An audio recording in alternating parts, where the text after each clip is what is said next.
What is branding? Because that's something we talk quite a bit about here at Innovation Insights. What are I've your thoughts on really come to know this during COVID too. I had time on my hands. I got laid off for 2.5 months. So I really started following a lot of different people on social media, and everybody was giving webinars and seminars for free. And I was like, this is great. Like, when does this ever happen? All these knowledgeable people are coming forward with this. And I'm just sitting there going, I'm a sponge. I'm listening. I'm listening. So that? one of the things I learned is I feel like knowing how you're different.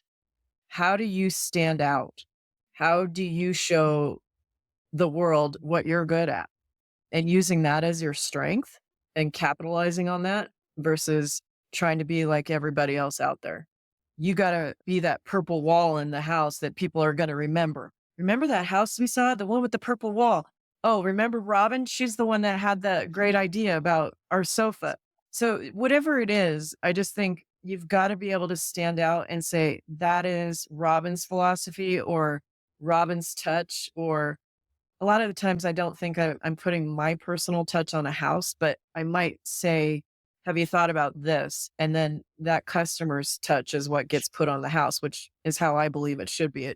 I'm not a design diva. I don't necessarily say you have to do something, but I always try to stand out in the way that I give service or educate or follow up. I just feel like if you stand out to somebody, they're going to remember you and they're going to remember that relationship.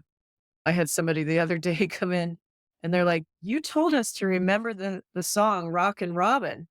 And that was 3 years ago. They remembered me saying this and they came in and I said, "How did you remember my name?" They're like, "You told us to think of Rockin' Robin." And I was like, "Oh my God, it worked."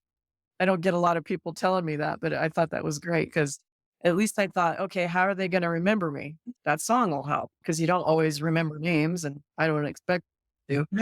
But a lot of branding too relies on a little bit of your first impression to those people.